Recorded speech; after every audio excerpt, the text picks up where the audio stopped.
Hello, everyone. I'm Cheldin Barlatt Rumer, and this is it. Welcome back to This Is It TV. It is a wonderful day, and I'm here with a wonderful friend. I'd love for her to introduce herself, her first and last name, and the name of her business. Hey everybody, I am Fran Bontempo, and I am an author, speaker, accidental motivational speaker, I guess teacher, humorist, and a partridge in a pear tree. And a partridge. And you can find me at maryfranbontempo.com, started a new program, Brilliantly Resilient, which we can talk about. So there's a whole lot of stuff going on. A lot of stuff going on. I want to dive into this Brilliantly Resilient scenario. Now, you launched this just recently? Well, what happened was my friend Kristen Smedley and I, who both have had major we call them train wrecks and sucker punches. I have a son who is doing very well now, but struggled for many years with heroin addiction and alcoholism. Yeah. Kristen has two sons who were born blind. Wow. So we, in working together, realized that our stories, while the details were different, the theme that was running through it was resilience, and then taking it further and finding things within those experiences that we then took to other places. Wow. So to create other things. So back on March 7th, before the world imploded, we launched our Brilliantly Resilient program, and it was a live event. Okay. And it was so much fun. We got a bunch of people who really landed well with this idea of how to find your resilience through challenges, but then take it a step further. Right. What skills did you learn during that time period? What skills did you already have that you pivoted and moved in a different direction? And how can you then apply them beyond? Right. So, the initial goal was to take it on the road and to do this stuff in person. And of course, that all fell apart. So now we launched an online show, and we're doing that. We made it into a podcast. We're going to launch a course, like all sorts of stuff.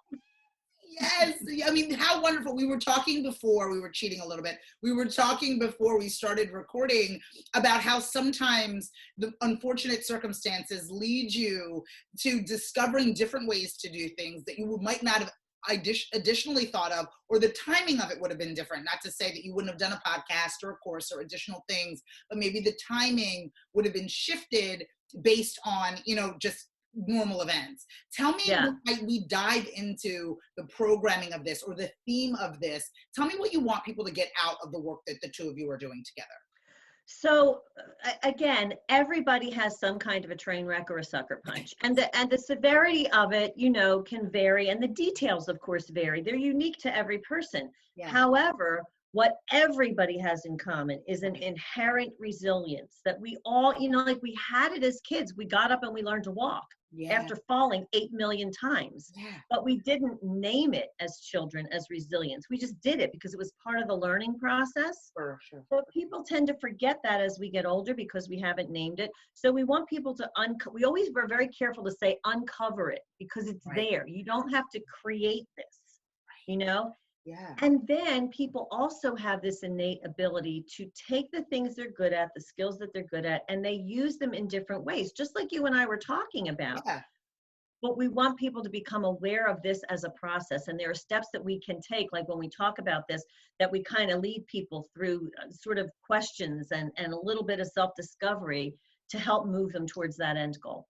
Oh, I absolutely love it. Oftentimes, as you're getting these sucker punches, you just want to either ignore them, not recognize them, not focus on them, hoping that things pass without kind of diving deep into it. And I know that an important part of kind of meeting you in this place is really being able to recognize what's going on in what is happening to you, and then being able to move through it and then beyond it.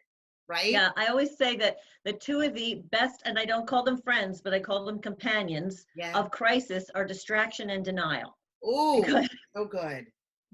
We just, and I did it for a long time with my son. You don't want to believe what's literally staring you in the face. Right. But, we go back and we pull a lot of things from other people. And I think of, this is crazy, Winston Churchill, who used to say, if you're going through hell, keep going. Like, don't sit there, don't stay there. And one of the things that we say is you have to make a decision at the beginning of a crisis. Are you just visiting, or are you going to live there? Oh, That's so good, because I think that that is it's a choice. It's a It is. choice to even dwell, even in the small things. Okay, am I going to live in this, and or I'm going to live through it? And I think that Exactly. that's such an amazing point to make, and Yeah. so necessary. And I think that a lot of us think that, you know, you're in this alone.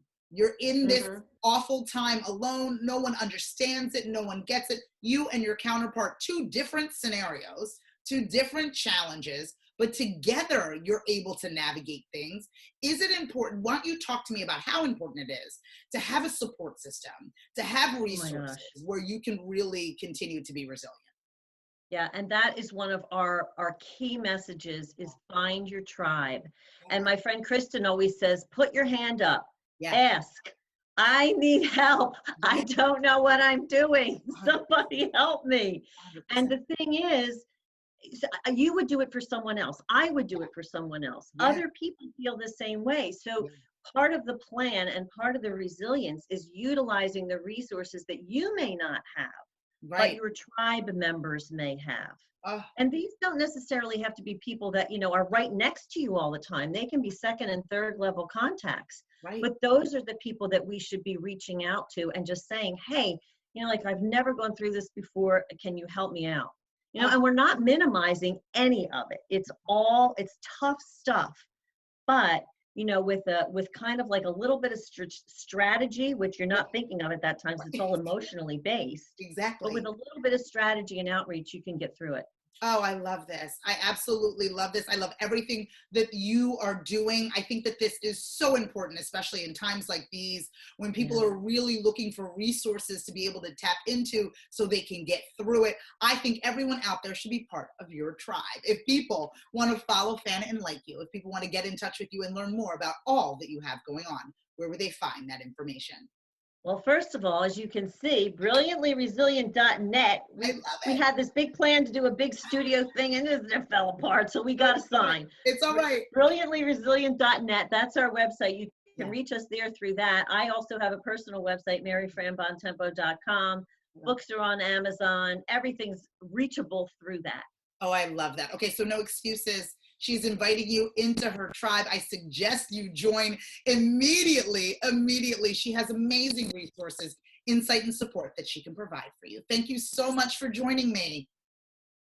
So much. My pleasure, as always. Oh, so wonderful. This will be the first of many times that we'll be chatting again. I am so fortunate. From all of us here at This Is It TV, I'm Cheldin Barlatt Rumer, and we'll see you soon.